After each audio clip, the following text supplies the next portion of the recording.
మీదకి ఏమొస్తాయంటండి? ఆశీర్వాదాలు వచ్చును అన్నాడు. మనము నీతిమంతులంగా బతకాలి. ఎలా బతకాలండి? నీతిమంతులుగా బతికితే ఆశీర్వాదాలు మన తల మీదకి వస్తాయి. కాబట్టి నీతిగా సంపాదించుకుందాం. ఏం సంపాదించుకుందాం? నీతిగా సంపాదించుకుందాం. అవినీతి సంపాదన వద్దు, లంచాలు వద్దు, అక్రమ సంపాదన వద్దు, అబద్ధాలు వద్దు, మోసాలు వద్దు. నీతిగా కష్టార్జితం, నీతిగా బతుకుదాం. దేవుడు ఒక భార్యనిచ్చాడు, ఆ భార్యతోనే నీతిగా బతుకుదాం. ఇంక రెండో ఆప్షన్ పెట్టొద్దు. మనకు ఒక భర్తనిచ్చాడు, ఆ భర్తతోనే మరణం వరకు నమ్మకంగా ఉందాం. రెండో వైపు చూడొద్దు. నీతిగా బతుకుదాం, నీతిగా సంపాదించుకుందాం, నీతిగా ప్రవర్తిద్దాం, నీతిగా నడుచుకుందాం. అలాగైతే ఆశీర్వాదాలు దేవుడే నీ నెత్తి మీదకే పంపిస్తాడు అని చెప్తున్నాడు. చాలామంది అవినీతి పరులు ఈ లోకంలో మనం చూస్తూ ఉంటాం. డబ్బులు కలిసి వస్తున్నాయంటే ఎంత అబద్ధాలైనా ఆడతారు. భక్తులే ప్రార్థనా పరులు కూడాను అలాంటి వారైనా కలిసి వస్తుందంటే అబద్ధాలు ఆడతారు, మోసం చేస్తారు, కుట్రపూరితంగా మాట్లాడతారు, కుటిల వర్తనంలాగా మాట్లాడతారు. మాట ఒకటి చెప్తారు, పని ఒకటి చేస్తారు కలిసి వస్తుందంటే. మళ్ళీ వాళ్ళకి ప్రార్థన రాదంటే ప్రార్థనా పరులు, భక్తి పరులు, పెద్ద పేరున్న వాళ్ళుగా ఉంటారు వాళ్ళు. కానీ కలిసి వస్తుందంటే ఏమైనా చేస్తారు. అది కొద్ది కాలమే, తర్వాత దెబ్బతినేస్తారు. కానీ ఎవరి నెత్తి మీదకి ఆశీర్వాదాలు వస్తాయంటే నీతిమంతుల తల మీదకి ఏమొస్తాయి? ఆశీర్వాదాలు వస్తాయి అన్నాడు. కాబట్టి మనము నీతిమంతులంగా బ్రతకాలి. యేసుప్రభు రక్తంలో కడగబడిన వాడే నీతిమంతుడు. విశ్వాసముగా ఎవరైతే యేసుప్రభు యందు విశ్వాసం ఉంచుతారో వారు నీతిమంతులుగా తీర్చబడతారు అని వాక్యం తెలియజేస్తూ ఉంది. కాబట్టి యేసుప్రభు రక్తం ద్వారా నీతిమంతులుగా మార్చబడి, ఆయన విశ్వాసం ఉంచడం ద్వారా నీతిమంతులుగా మార్చబడి, నీతిగా బ్రతుకుతూ, నీతిగా ప్రవర్తిస్తూ, నీతిగా సంపాదించుకుంటూ, నీతిగా మనం జీవించినప్పుడు ఆశీర్వాదాల వెంట మనం పరిగెత్తక్కర్లేదు. ఆశీర్వాదాలు మన నెత్తి మీదకి వచ్చి పడతాయని దేవుని వాక్యం తెలియజేస్తూ ఉంది. కాబట్టి కీర్తన 5:12 ఏముందమ్మా? నీతిమంతుల గురించి.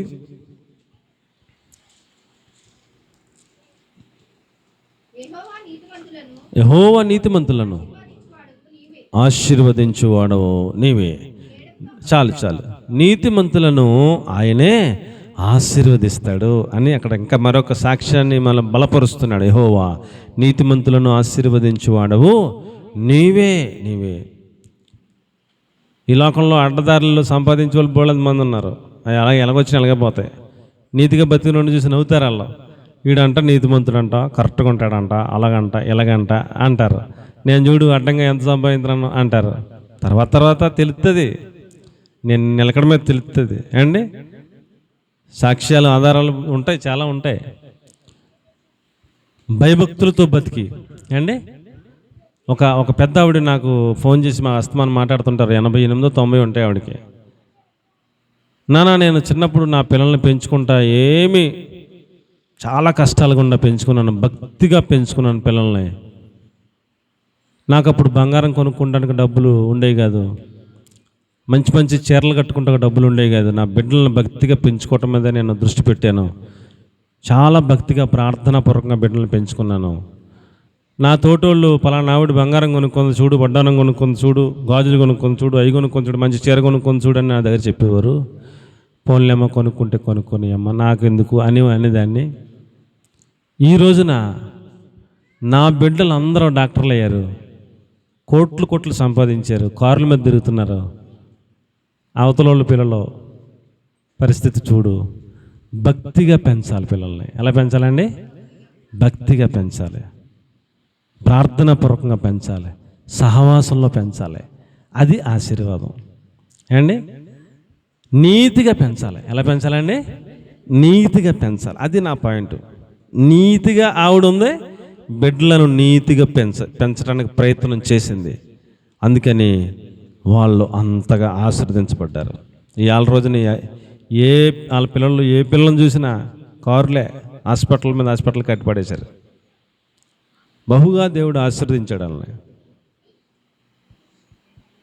మందిరానికి తీసుకెళ్లకుండా, భక్తి నేర్పకుండా, నీతిగా బతకకుండా, నీతిమంతులుగా పిల్లలను పెంచాలని ప్రార్థనాపూర్వకంగా సిద్ధపరచకుండా మామూలుగా ఉన్నవాళ్ళు అలాగే మామూలుగానే ఉంటారు. అంత ఆశీర్వాదం ఏమీ ఉండదు. కాబట్టి ప్రియులరా, నీతిమంతుల తల మీదకి ఏమొస్తుంది? ఆశీర్వాదాలు వస్తాయి. నీ బిడ్డల మీదకి ఆశీర్వాదాలు వస్తాయి. ఏమండి, 14 కీర్తన 14:5 నీతిమంతుల సంతానం పక్షంగా ఆయన ఉంటాడు. నేను నీతిమంతుడినైతే నా సంతానం పక్షంగా దేవుడు ఉంటాడంట, ఆశీర్వాదాలు ఇవ్వడానికి. చదవమ్మా. ఎందుకనగా దేవుడు నీతిమంతుల సంతానం పక్షముగా ఉన్నాడు. ఆయన నీతిమంతుల సంతానం పక్షంగా ఉంటాడంట. నీతిమంతులని ఆశీర్వదించాడు, వాళ్ళ పిల్లల్ని కూడా ఆయన పక్షంగా ఉండి వాళ్ళ పిల్లల్ని కూడా ఆశీర్వదిస్తాడు. నీతిమంతుడికి దేవుడే సంరక్షకుడుగా ఉంటాడంట. అండి, ఎంత భాగ్యం అండి! సంరక్షకుడు అంటే ఏంటంటే చెప్పండి అమ్మ. 37:17 కీర్తన 37:17 దేవుడే సంరక్షకుడుగా ఉంటాడటండి.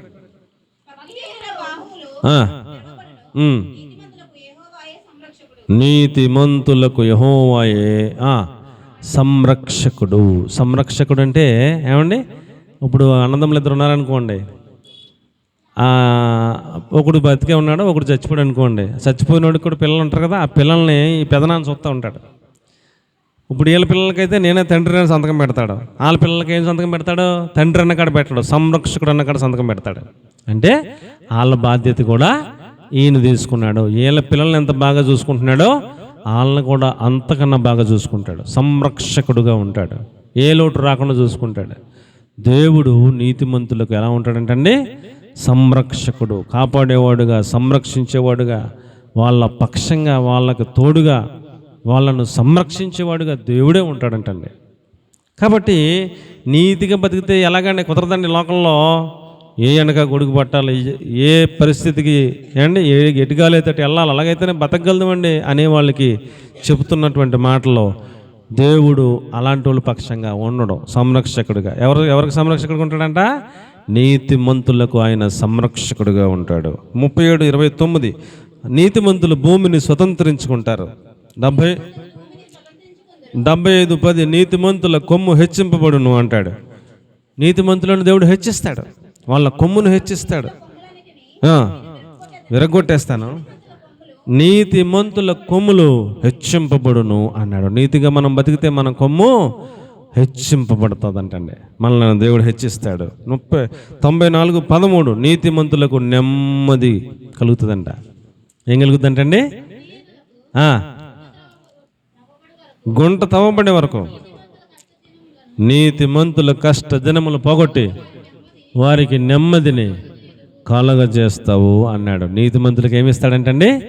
నెమ్మదిని ఇస్తాడంట. కొంతమంది కోట్ల రూపాయల డబ్బులు ఉంటాయి, కానీ ఏముండదో? నెమ్మది ఉండదు, నిద్ర ఉండదు, మనశ్శాంతి ఉండదు, వాళ్ళకి అంతా చిరాగ్గానే ఉంటుంది. నీతిగా బతికేవాడికి ఏమండి ఆ నెమ్మదిగా ఉంటాడంట. చక్కగా అంత మొద్దు అంటాడు, చక్కగా పడుకుంటాడు. అసలు ఇబ్బంది ఏమి లేకుండా చక్కగా పడుకుంటాడు. నా దేవుడు నాకు నన్ను ధైర్యంగా పడుకుంటాడు. వీడికి కోట్ల రూపాయలు ఉంటాయి కానీ వీడికి అంత భయమే, అడుగు నాకు క్షణక్షణం భయము, అనుమానం. వీడికి దేవుని కలిగిన వారు, నీతిగా బతికేవారికి నెమ్మదినిస్తాడంట. సామెతలు 3:33 చూస్తే నీతిమంతుల నివాస స్థలము ఆశీర్వదించబడుతుంది అన్నాడు. నేను నీతిమంతుడినైతే, మీరు నీతిమంతులైతే మీ నివాస స్థలం అనగా మీ ఇల్లు, నీతిమంతుల నివాస స్థలమును ఆయన ఆశీర్వదించును. దేవునికి స్తోత్రం కలుగునుగాక. మనలను మాత్రమే కాదు, మన బిడ్డలు మాత్రమే కాదు, మన నివాసాన్ని కూడా ఆయన ఆశీర్వదిస్తాను అని చెప్తా ఉన్నాడు. కాబట్టి ప్రియులరా, ఎవరిని ఆశీర్వదిస్తాడు దేవుడు?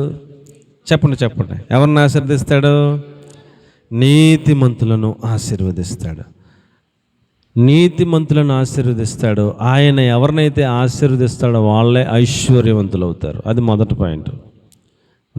నా సామర్థ్యం వలన అవను, నా బాహుబలం వలన అవను, ఆయన ఆశీర్వదిస్తే, ఆయన చెప్పిన చోట సహవాసంలో ఉంటే, ప్రార్థన జీవితంలో ఉంటే, సమర్పణలో ఉంటే, అది విడిచిపెట్టకుండా దానిపైన అంత నిబద్ధత కలిగి కొనసాగించుకోగలిగితే సహవాసాన్ని, ఖచ్చితంగా ఐశ్వర్యవంతులయ్యే అంత ఆశీర్వాదాన్ని దేవుడిస్తాడు. అది మొదటి పాయింట్. రెండవ పాయింట్, నీతిమంతుల తల మీదకి ఏమొస్తుంది? ఆశీర్వాదాలు వస్తాయి అని చెప్పాడు. అండ్ మూడో మాట, కీర్తన 133:3 ఐక్యత, సహోదరుల ఐక్యత కలిగి ఉండుట మనోహరము, అది శాశ్వత జీవము ఆశీర్వాదము అక్కడ నివసిస్తాయి అన్నాడు.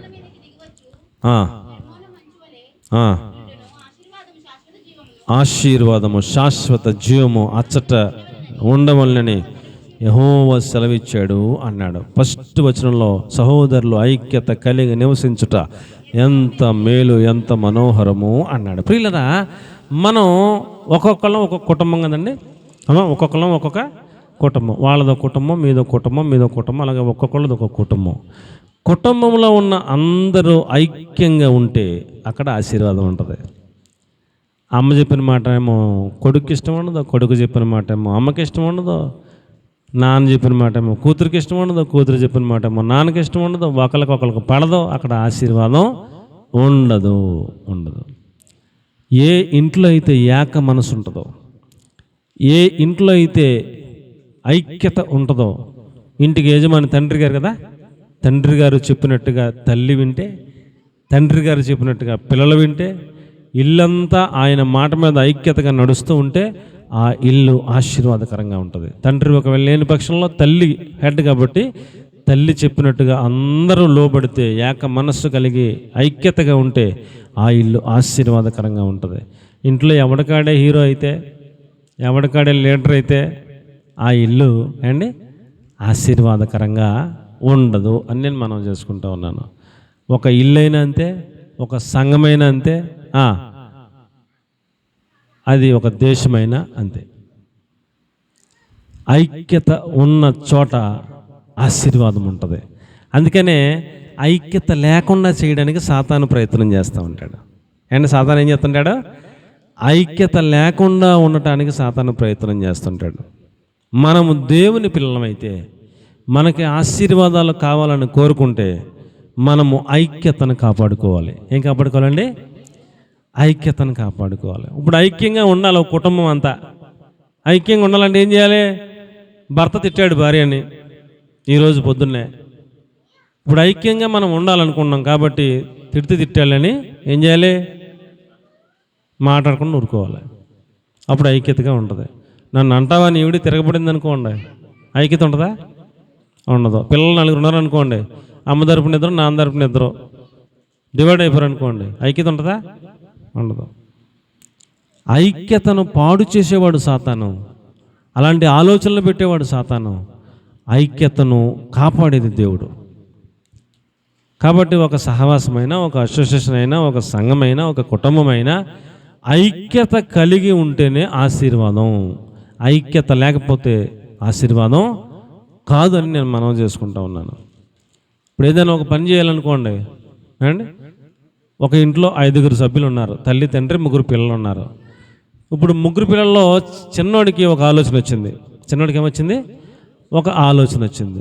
ఆడు ఆలోచన రావడమే ఆడు ఇష్ట ప్రకారం ఆ పని చేసేయకుండా వీడు నాన్నగా చెప్పాలి. ఏం చెప్పాలి? వీడేం చెప్పాలి?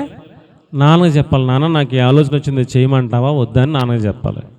నాన్న కూడా కూర్చుని ఆలోచించి, బాగుందిరా, భలేగా ఆలోచన వచ్చింది, నీకు చేయి నాన్న అని నాన్న కూడా అమ్మకు చెప్తాడు. మిగతా 2 పిల్లలు కూడా చెప్తాడు, ఒరే చిన్నోడికి ఇలా ఆలోచన వచ్చింది, ఇలా చేద్దాం అనుకుంటే అందరూ మరి సపోర్ట్ చేద్దామని అందరూ చెప్పుకుంటారు. అది పని మొదలు పెడతారు. ఐక్యత మొదలు పెట్టింది అభివృద్ధి అవుతుంది. వీడు ఒక్కడే మొదలు పెట్టింది దెబ్బతినేస్తాడు. నీకు అర్థమైందా? అర్థం లేదు. అర్థమైందంటారా? అర్థం లేదంటారా? వీడు నాన్నగా చెప్పడం, వీడు వెళ్ళి చేసేస్తాడు. అదేదో తేడా వస్తుంది. ఎవడో గొడవకు వస్తాడు, మీ వాడు ఇలా చేసాడు అంటాడు, వీడు ఇలా చేసాడని తండ్రి తేలదు, తల్లి తేలదు, ఎవరికి తేలదు. అంత చిరాగ్గా ఉంటుంది. ఒక కుటుంబమైన, ఒక సంఘమైన, ఒక సహవాసమైన, ఒక అసోసియేషన్ అయినా ఏదైనా ఒకరికి ఆలోచన వచ్చినప్పుడు అది మిగతా వాళ్ళకి చెప్పి చెయ్యాలి. అర్థమైందంటారా? అర్థం లేదంటారా? మిగతా వాళ్ళకి నేను ఆలోచన చెప్తూ అనుకోకూడదు. అందరి ఆమోదంతో అందరికీ చెప్పి చెయ్యాలి. అప్పుడు ఐక్యత. వీడికి ఏదైనా వస్తే అందరూ వస్తారు. మీకు అర్థమైందా? వీడికి ఏదైనా తేడా వస్తే రండి మనకి చెప్పు చేశాడు రా, మనందరూ ఆమోదంతో చేశాడు రా, అది తప్పు ఒప్పు కరెక్ట్ ఏంటో మనం అందరం మళ్ళీ వెళ్ళండి, మనం ఏం చేయాలి? మనం కాపాడుకోవాలని అందరూ వస్తారు. నీ ఇష్టం ప్రకారం, నువ్వు ఇష్ట ప్రకారం నువ్వు చేస్తే నీ వెనకాల ఎవడొస్తాడు? ఒక కుటుంబంలోనే అయినా ఆడు చెప్పకుండా ఏదైనా చేస్తే మిగతా వాళ్ళు ఎలాగెళ్తారా? ఆడు ఎక్కడికి వెళ్ళాడు, ఏం చేశాడు, ఇవన్నీ తెలుసుకుంటా టైం పడుతుంది. ఆ తర్వాత స్లోగా వెళ్తారు. మొత్తం మీద తమ్ముడు కదా అన్నట్టు, ఇంట్లో కదా అన్నట్టు వెళ్తారు. కానీ ముందు ఐక్యతను కలిగి ఉండటానికి ప్రయత్నం చేయాలి. ఐక్యతగా ఏదైనా పని చేసుకోవాలి, చెప్పుకుని అందరూ కలిసి చేసుకోవాలి. అప్పుడు అది ఆశీర్వాదకరం అవుతుందని నేను మనం చేసుకుంటా ఉంటాను. సంఘంలో ఏదన్నా ఒకటి ప్రకటన చేస్తే ఏక మనసు కలిగి ఉండాలి, ఏక తాత్పర్యం కలిగి ఉండాలి, ఏక ఆలోచన మీద ఉండాలి. ఆ మాటని అందరూ కలిసి పాటించాలి. ఒక మీటింగ్ పెట్టుకుందాం అన్నప్పుడు అందరూ సహకరించాలి, అందరూ ప్రయాసపడాలి. పాస్టర్ గారు ఎలా చెప్పారో అలాగా దాన్ని ఇంప్లిమెంట్ చేయడానికి అందరూ కష్టపడాలి. అది ఆశీర్వాదకరంగా మీటింగ్ జరుగుతుంది. అవునంటారు కదంటారా? పాస్టర్ గారు చెప్తాడు, పలానా రోజున మీటింగ్ పెట్టుకుందామంటే ఎవరు మట్టుకాలు ఎవడో ఏకీభవించకుండా, ఏక మనసు లేకుండా, ఎవరో సహకరించకుండా ఉంటే అది ఆశీర్వాదకరంగా జరుగుద్దా? అందరూ ఏక మనసుతో ఉండి సహకరిస్తే ఆశీర్వాదకరంగా జరుగుద్దా అండి? మీటింగ్ అన్నారని 10 రోజుల ముందు నుంచి ఉపవాస ప్రార్థనలు చేస్తూ అందరూ మందిరంలోకి వచ్చి కొంత సమయాన్ని ప్రార్థనలో గడుపుతూ, ఒకరు మంచినీళ్ళు ఏర్పాట్లు చూసుకుంటే, ఒకరు అన్నం కూర వంటలు ఏర్పాటు చూసుకుంటే, ఒకరు టెంట్ ఏర్పాటు కుర్చీలు ఏర్పాటు చేసుకుంటే, ఒకరు అలాగా తలకో పని చేసుకుని అందరూ ఏకీభవించి ఏక మనసు కలిగి ఉండి ప్రార్థనాపూర్వకంగా చేసుకున్నది ఆశీర్వాదకరంగా ఉంటుంది. అవునా కదా? ఏదైనా ఐక్యత ఉంటే అక్కడ ఆశీర్వాదం ఉంటుంది అని చెప్పాడు. కాబట్టి ఎవరి కుటుంబంలో వాళ్ళు అందరూ ఐక్యంగా ఉండటానికి ప్రయత్నం చేయండి. ఒకవేళ చెల్లి ఏదన్నా అందే క్షమించండి, ఐక్యంగానే ఉండటానికి ప్రయత్నం చేయండి, సెపరేట్గా ఉండటానికి ప్రయత్నం చేయకండి. ఐక్యత ఆశీర్వాదానికి కారణం అని నేను ప్రభుపేట మనం చేస్తున్నాను. 1 Peter 3:8 మీరందరూ ఏక మనస్కులై ఒకరి సుఖదుఖముల యందు ఒకరు పాలుపడి అన్నాడు. అందరూ ఏక మనస్సు కలిగి ఉండాలి. తుదకు మీరందరూ ఏక మనస్కులై సుఖదుఖముల యందు ఒకరికొకరు పాలుపడి సహోదర ప్రేమ గలవారై కరుణాచిత్తులుగా ఉండండి, వినయ మనస్కులుగా ఉండండి. ఐక్యతను ఆశీర్వాదానికి వారసులు అవడానికి పిలువబడ్డారు. ఆశీర్వాదం కావాలంటే ఒకరి సుఖదుఖాల్లో ఒకరు పాలుపడి కరుణాచిత్తులుగా ఉండండి, ఐక్యంగా ఉండండి అని చెప్పాడు. సంఘంలో ఎవరికైనా ఒకరికి బాగాలేదంటే అందరూ ఐక్యమైపోవాలి. ఆ బాగాలేదన్న ఆవిడ కోసం అందరూ ప్రార్థనలు చేయాలి, ఉపవాసాలు ఉండాలి, ఒకరి తర్వాత ఒకరు వెళ్ళి పరామర్శించాలి, ప్రార్థనలు చేయాలి, పండు పలహారం పట్టుకెళ్ళాలి, ఐక్యతను చాటాలి. అరే నా కోసం ఇంతమంది ఉన్నారు అని ఆవిడ 2-3 నెలలకు కోలుకునే ఆవిడ 10 రోజులుగా కోలుకుంటుంది. అవునంటారా కాదంటారా? ఎవరు వెళ్ళలేదనుకోండి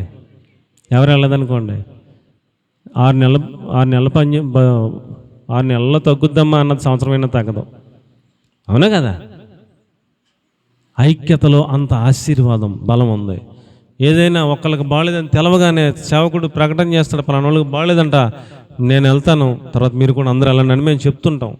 మీరందరూ దాన్ని పాటించాలి. ఒకరి తర్వాత ఒకరు రోజుకొకరు చెప్పుకుని మీరు మాట్లాడుకుని వెళ్ళి చిన్న ప్రార్థన చేస్తారు. ఏం చేస్తారు? తండ్రి త్వరగా స్వస్థపరిచిన ప్రార్థన చేస్తారు. ఒక పండు పలహారం పట్టుకెళ్తారు, ఏమన్నా బస్తాలు పట్టుకెళ్తారు, ఏమన్నా పండు పలహారం పట్టుకెళ్తారు, ప్రార్థన చేస్తారు, ధైర్యం చెప్తారమ్మా మీకు మేము అందరం ఉన్నాం, ప్రార్థన చేస్తున్నాం, త్వరగా మీకు దేవుడు స్వస్థతను ఇస్తాడని చెప్పిన మాటలే బలాన్ని ఇస్తే, త్వరగా ఆమె కోలుకునేటట్లుగా చేస్తే ఐక్యత ఆశీర్వాదం కలిసి ఉంటాయని నేను మీకు మనవి చేసుకుంటా ఉన్నాను. కాబట్టి ఒకరి సుఖ దుఃఖములు యందు, సుఖంలోనూ అందరం కలిసి వెళ్ళాలి, దుఃఖంలో కూడా అందరం కలిసి వెళ్ళాలి. ఒకరి సుఖ దుఃఖములు యందు ఒకరు పాలుపడి ఐక్యతగా ఉండండి, అక్కడ ఆశీర్వాదం ఉంటుంది అన్నాడు. 1 Corinthians 1:10 ఏక భావం కలిగి ఉండండి, ఏక తాత్పర్యం కలిగి ఉండండి, ఒకటే మనసు కలిగి ఉండండి అని చెప్పాడు అండి. అంతే, మాట్లాడాలి. ఒకళ్ళు ఒకలాగా మాట్లాడితే ఒకళ్ళు ఒకటి చెప్తారు, ఇంకొకళ్ళు ఒకటి చెప్తారు, ఇంకోటి చెప్తారు. అలాగే కాదు, ఎవరిని కదిపినా ఒకటే తాత్పర్యం, ఒకటే భావం అండి. ఒక్కొక్కరు ఏం చేస్తారు తెలుసండి? వాళ్ళకి ఏదైనా కావాలనుకోండి, ముందు నాకు తెలవకుండా నా భార్యని అడుగుతారు, అమ్మా అని ఆవిడని అడుగుతారు. ఆవిడ ఏదో ఆవిడ తెలిసి చెప్పేస్తుంది, నాకు చెప్పదు. మళ్ళీ నేను పలానా ఆవిడ వచ్చి అడిగింది, మరి నేను ఎలా చెప్పానని ఆవిడ నాకు చెప్పదు. ఆవిడని అడుగుతారా? మళ్ళీ ఆవిడ తెలకుండా నన్ను అడుగుతారు. ఇలాంటి తెలివేళ్ళు కూడా ఉంటారు. నన్ను అడిగితే నేను ఇంకోటి చెప్తాను, మళ్ళీ మా పిల్లల్ని ఒక్కొక్కరిని వాళ్ళని అడుగుతారు, మళ్ళీ వాళ్ళు తెలిసి వాళ్ళు చెప్తారు. ఇలాగ ఒకే అంశం పైన ఇంట్లో అందరిని అడిగితే అన్ని రకాల ఆన్సర్లు వస్తుంటాయి అవతల వాళ్ళకి. అలా కాకుండా ఏక తాత్పర్యం, ఏక మనస్సు, ఏక భావమును మనం కలిగి ఉండాలి. ఏదైనా ఎవరైనా ఒకళ్ళు అడిగారనుకోండి, ఏదైనా వెంటనే ఆవిడ నాకు చెప్పేయాలి, ఫోన్ చేసి ఇలా పలానా వాళ్ళు వచ్చారు, ఇలాగ అడిగారు, నేను ఇలా చెప్పానని నాకు చెప్పేయాలి. అప్పుడు నన్ను వచ్చి అడిగినా నా దగ్గర కూడా ఏక భావమే వస్తుంది. అవునా కదా? ఏకభావం అవుతుంది. నేను మా పిల్లలకి చెప్పేసుకుని ఉంటాను, వాళ్ళని అడిగినా ఏక తాత్పర్యం, ఏక మనస్సు, ఏక ఐక్యత. అమ్మో వీళ్ళందరినీ ఎవరైనా ఒకటే చెప్తారంటే నాడికి పొరపాడైపోద్ది, కానీ మనల్ని ఏం చేయలేడు. ఐక్యత లోపించినప్పుడు నేను ఒకటి చెప్తాను, ఆవిడోటి చెప్తుంది, పిల్లలోటి చెప్తారు, నాకు తెలవకుండా ఆవిడ తెలవకుండా నాకు, పిల్లలకి అందరికీ మధ్యలో లింకులు ఎట్టేస్తారు, గొడవలు ఎట్టేస్తారు. కాబట్టి మనందరం చెప్పుకోవాలి, ఒక భావంతో ఉండాలి, ఒక తాత్పర్యంతో ఉండాలి, ఒక్క మాటే చెప్పాలి. ఎవరు అడిగినా ఒకటే మాట చెప్పాలి, ఎవరిని అడిగినా సరే. అలాగా ఏక మనస్సు కలిగి ఉండాలి. అప్పుడు ఐక్యతగా ఉన్నప్పుడు అక్కడ ఏముంటుంది? ఆశీర్వాదం ఉంటుంది అని చెప్పాడు. అపొస్తలుల కార్యాలు 1:14 ఏక మనసుతో ఎడతెగక ప్రార్థన చేస్తూ ఉండండి అన్నాడు. ప్రార్థన చేసేటప్పుడు కూడా ఏం మనసు ఉండాలి? ఏక మనసు ఉండాలి. ప్రభువా వలన రత్నకుమారి గారిని స్వస్థపరచండి తండ్రి అని ప్రార్థన చేస్తున్నాం అనుకోండి, మిగిలిన వాళ్ళందరూ ఏం చేయాలి? ఏకీభవించాలి. ఏం చేయాలండి? అవును నాయన, అవును ప్రభు, స్వస్థపరచని రోజు అందరూ ఏకీభవించాలి. ఏక మనసుతో ఎడతెగక ప్రార్థన చేయండి. ఒకళ్ళు ప్రార్థన చేస్తూ ఉంటారు అండి, ప్రార్థన చేస్తూ ఉంటే మిగిలిన 10 మంది 20 మంది కూడా వాళ్ళ ఆలోచనలు అలా ఆలోచించుకున్నారు అనుకోండి, తొందరగా ఆమెనంటే పోనీ ఇంటికి వెళ్ళిపోదామని ఒకరు, ఇంటికాడ కూర ఎట్టేసామని ఒకరు, బట్టలు ఆరేసామని ఒకరు, ఎవరి ఆలోచన వాళ్ళ ఉందనుకోండి, ఏకత్వం లేదనుకోండి, అక్కడ అంత ఆశీర్వాదం ఉండదు. ప్రార్థన చేస్తున్నప్పుడు ఏక మనస్సుతో ఎడతెగక ఏం చేయాలి? ఒక అంశం గురించి ప్రార్థన చేస్తున్నప్పుడు, అవును నాయన, అవును ప్రభు, స్తోత్రం తండ్రి, అవును నాయన, స్వస్థపరుచు తండ్రి, బలపరచు ప్రభు, ఈయన ఏం చేస్తాడో దానికి మీరు అందరూ ఏక మనసు, ఏక తాత్పర్యం, ఏక భావం, ఎడతెగక ప్రార్థనలో ఏకత్వం, ఐక్యత కనబడాలి. అలాగా భూమి మీద నా నామములో 1, 2, 3 ఎక్కడైతే ఏకీభవిస్తారన్నాడా? విడివిడిగా అన్నాడా? చెప్పండి. భూమి మీద 2, 3 ఆయన నామంలో ఏం చేయాలి? ఏకీభవిస్తే అన్నాడు. అంటే ఏకీభవించడం అంటే ఏంటి? 3 ఒకే అంశం మీద స్తోత్రం చెప్తారు. అలా ఏకీభవిస్తే అక్కడ ఎవరు ఉంటారన్నారు? అక్కడ దేవుడు ఉంటానన్నాడు. వాళ్ళ ప్రార్థన వింటా అన్నాడు, ఆలకిస్తాడు, త్వరగా జవాబులు వస్తాయి. ఏకీభవించాలి, ఐక్యత ఉండాలి, అప్పుడే ఆశీర్వాదం, లేకపోతే ఆశీర్వాదం లేదు. కాబట్టి భర్త ప్రార్థన భర్తదే, భార్య ప్రార్థన భార్యదే, ఎవరి కూడా వాళ్ళదే. ఇక ఆశీర్వాదం ఏమేముంటుంది సార్? ఏకీభవించాలి. ఏం చేయాలండి? ఏకీభవించాలి, స్తోత్రం చెప్పాలి. అందులో ఆయన చెప్పే మాటల్లో అవును నాయన, అలాగే అవును ప్రభువా, ఆమేన్, స్తోత్రం, ఏకీభవించాలి, ఐక్యత కలిగి ఉండాలి, అక్కడ ఆశీర్వాదం ఉంటుందని చెప్పాడు. ఎన్ని మాటలు చెప్పాను అమ్మా? 4 తొందరగా వెళ్ళిపోదాం. 2వ దినవృత్తాంతాలు 21-26. 2వ దినవృత్తాంతాల్లో 20వ అధ్యాయం 21వ వచనం 26వ వచనం. ఆశీర్వాదపు లోయ, బెరాకా లోయ, స్తుతి లోయ అన్నాడు. అండి మీరు తీసారా? 20వ అధ్యాయం 21-26. జనులను హెచ్చరిక చేసి స్తుతించుటకు ఏర్పరిచి ధరించి 26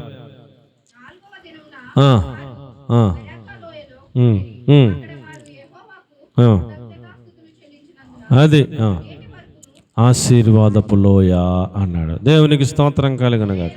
నా వైపు చూడండి, 2 మాటల్లో తెగొట్టేద్దాం. ఇశ్రాయేలీల మీదకి 3 దేశాలలో వచ్చారు యుద్ధానికి. ఎంతమంది అండి? ఇటువైపు ఒక దేశం ఉంది, వస్తే ఒక దేశం కూడా వస్తే యుద్ధం బరాబరీ ఉంటుంది, పోరాడుకోవచ్చు. కానీ 3 దేశాలలో కలిసి వచ్చారు ఒకటి మీదకి. మరి ఇప్పుడు వాళ్ళు గెలుస్తారా, వీళ్ళు గెలుస్తారా? మామూలుగా మనం చెప్పుకుంటే ఎవరు గెలుస్తారు? 3 దేశాలలో ఒక దేశం వెళ్ళాం. 3 దేశాలలో ఇసుకరేణువులాగా బెరాకా లోయలో మొత్తం అక్కడి నుంచి అక్కడికి ఇసుకరేణువులాగా ఉన్నారు. వాళ్ళ దగ్గర ఆయుధాలు ఉన్నాయి, రథాలు ఉన్నాయి, కత్తులు ఉన్నాయి, డాళ్ళు ఉన్నాయి, ఏమండి అన్నీ ఉన్నాయి వాళ్ళ దగ్గర. వీళ్ళ దగ్గర ఉన్నాయి తక్కువ, వీళ్ళకి కొంచెం మందే ఉన్నారు. వీళ్ళు ఇప్పుడు యుద్ధానికి వెళ్ళాలా, వాళ్ళు యుద్ధానికి వచ్చారని వీళ్ళకి వర్తమానం వచ్చింది. వెళ్ళారు, చూశారు, అమ్మో చాలామంది ఉన్నారని చెప్పేసి వచ్చి యెహోషాపాతుకి వర్తమానం వచ్చింది. యెహోషాపాతు ఉపవాస ప్రార్థన చేశాడు. ఆ దైవ సేవకులకు చెప్పాడు, వాళ్ళు కూడా ఉపవాస ప్రార్థనలు చేస్తున్నారు. దేవుడు ఒకటే మాట చెప్పాడు, నానా నువ్వేం భయపడద్దు, నేను నీకున్నాను. మీరు యుద్ధభూమిలోకి వెళ్ళండి. యుద్ధభూమిలోకి వెళ్ళి పరిశుద్ధాలంకృతులై, బోర్లు పట్టుకున్న బోర్లో, సితార పట్టుకున్న సితార, వాయిద్యాలు ఏదొస్తుంది పట్టుకుని వెళ్ళి శుభ్రంగా పాడుటకును స్తుతించుటకును మొదలు పెట్టండి. యుద్ధ పంక్తులు తీర్చి, అండ్ యుద్ధంలో యుద్ధ పంక్తులు తీరుతారు కదా, సరిగ్గా లైన్లో ఉంటారు. అటెండ్ స్టాండర్డ్ అంటే అలా చేస్తారు కదా, అలా లైన్లో ఉండండి. వెళ్ళి యుద్ధం ఏం చేయొద్దు, కత్తిలు ఎట్టుకెళ్ళొద్దు, ఆయుధాలు ఏం పట్టుకెళ్ళొద్దు. పరిశుద్ధ అలంకృతులు వెళ్ళి లైన్లో చక్కగా యుద్ధ పంక్తులు తీర్చి నిలబడి నన్ను స్తుతించుటకు పాడుటకు మొదలెట్టండి, నాకు స్తుతులు చెప్పండి, నేను చూసుకుంటాను యుద్ధం అన్నాడు దేవుడు. అంటే యెహోషాపాతు నమ్మాడు. దేవుడు చెప్పాడంటే ఏదో ఒకటి చేస్తాడని యెహోషాపాతు నమ్మాడు. దైవ సేవకులకు చెప్పాడు, యెహోవా ఇలా చెప్తున్నాడు, దేవుడు ఇలా చెప్తున్నాడు అంటే దైవ సేవకులు కూడా నమ్మారు. మరి కింద జనులు నమ్ముతారా? జనులు నమ్ముతారా? దేవుడు ఇలా చెప్పాడు రా, మరి యుద్ధంలోకి వెళ్ళి పాటలు పాడమన్నాడు, స్తుతించమన్నాడు రా, రండ్రా అంటే వస్తారా? అప్పుడు యెహోషాపాతు చెప్పాడు, నాన్న యెహోవాను నమ్ముకోండి, ఆయన ప్రవక్తలను నమ్ముకోండి, అప్పుడు మీరు కృతజ్ఞులు అవుతారు అని చెప్తే ఆ ఇశ్రాయేల్ ప్రజల్లో అనుకుందాం, మనం ఒక 100 మంది ఉన్నారు అనుకుందాం, అందులోకి 50 మంది రే దేవుడు చెప్పాడు అంటున్నాడు కదరా యెహోషాపాతు రాజు గారు, మనం కూడా వెళ్దాం రా యుద్ధభూమిలోకి, ఏదైతే వద్దురా దేవుడు చెప్పినప్పుడు దేవుడు ఏదో చేస్తాడన్నా 50 మంది ధైర్యం తెచ్చుకుని వచ్చారు. పరిశుద్ధ అలంకృతులే యుద్ధభూమిలో యుద్ధ పంక్తులు ఇచ్చి లైన్లో నిలబడ్డారు. ఎవడికి ఏదో వస్తుంది పట్టుకుని, సితారా వచ్చిందో లేకపోతే బోర ఒత్తు వచ్చిందో లేదా ఏదో వచ్చిందో పట్టుకున్నారు. శుభ్రంగా కంజీర్లో ఏ ఉంటాయి కదా అన్నీ వాయిద్యాలు, అవి పట్టుకుని శుభ్రంగా రెడీగా ఉన్నారు. వాళ్ళ స్తుతించుటకు పాడుటకు మొదలుపెట్టారు. ఫస్ట్ లైన్లో యాజకులు వీళ్ళందరూ కూడా అందులో ఏకీభవించి అండి పాటలు పాడుతూ ఉన్నారు, స్తుతులు చెల్లిస్తూ ఉన్నారు, స్తోత్రాలు చెప్తూ ఉన్నారు అండి. వీళ్ళు ఎప్పుడైతే స్టార్ట్ చేశారో అక్కడ దేవుడు యుద్ధం స్టార్ట్ చేశాడు. ఎలా యుద్ధం స్టార్ట్ చేశాడు? ఇదొక రాజ్యం, ఇదొక రాజ్యం, ఇదొక రాజ్యం కదా. ఈ రాజ్యంలో కొంతమంది మాటుగాండ్రులాగా చెట్లు ఎక్కారంట. ఈ రాజ్యంలో కొంతమంది, ఆ రాజ్యంలో కొంతమంది మాటుగాండ్రుగా చెట్లు ఎక్కారు. ఈ మాటుగాండ్రుగా అలా చెట్లు ఎక్కమని ఆలోచన దేవుడు ఎత్తాడు వాళ్ళకి. వాళ్ళు చెట్లు ఎక్కారు. చెట్లు ఎక్కిన తర్వాత వాళ్ళకి దేవుడు ప్రేరేపిస్తాడు అనమాట, అరే నీ పక్క రాజ్యం నువ్వే చంపే అని. ఇప్పుడు ఎవరిని చంపుతాకు వచ్చారు? ఇలా వాళ్ళ ముగ్గురు కలిపి ఎవరిని చంపుతాకు వచ్చారు? ఇశ్రాయేల్ని చంపుతాకు వచ్చారు. ఇప్పుడు ఈ మాటుగాండ్రుగా దేవుడు పెట్టాడు కదా కొంతమందిని, వాళ్ళు ఏం చేస్తున్నారంటే ఈ రాజ్యం వాళ్ళు చంపేస్తున్నారు. ఇదేంట్రా వాళ్ళు మనల్ని చంపేస్తున్నారంటే వీళ్ళు వాళ్ళని చంపేస్తున్నారు, వాళ్ళేమో వీళ్ళని చంపేస్తున్నారు, వీళ్ళు వాళ్ళని చంపేస్తున్నారు. అలాగా ముగ్గురు కొట్టుకుని ముగ్గురు ఒకళ్ళనొకళ్ళు చంపేసుకుని మొత్తం అందరూ చచ్చిపోయారు. వీళ్ళు పొద్దున్న మొదలెట్టారు పాటలు పాడతాం, స్తోత్రాలు చెప్తాం, స్తుతులు చెప్తాం మొదలెట్టారు. సాయంత్రం 3 అయిపోతుంది. ఇంకా ఆమేన్ అని వాళ్ళు ఏమైందో చూద్దామని వెళ్ళారు. ఆ లోయలోకి వెళ్ళారు. వెళ్తే మొత్తం 3 దేశాల సైనికులందరూ కూడా చచ్చిపోయి ఉన్నారు. అయ్య బాబా మనం కత్తెట్ట రాలేదు, డోలెట్ రాలేదు, బాణాలు వేయలేదు, వీళ్ళందరూ చచ్చిపోయేట్రా అని ఆశ్చర్యపోయి చూసి దగ్గరికి వెళ్తే ఒక్కొక్కటి మెడలో బంగారపు గొలుసులు, బంగారపు కడియాలు, బంగారపు ఉంగరాలు ఒక్కొక్కటి దగ్గర. అయ్య బాబోయ్ స్తోత్రం నాయనా అని వీళ్ళు ఒక్కొక్కడు వాళ్ళ మొయ్యగలిగినంత అని రాశారు. ఇప్పుడు నా మీద ఒక 30 కేజీలు 40 కేజీలు ఇట్టిన మోస్తాను. ఆ రోజుల్లో మరి వాళ్ళు 100 కిలోనే మోస్తారు అండ్ ఇంకా కూడా మోసిన ఆశ్చర్యపోకలేదు. శుభ్రంగా ఎవరినో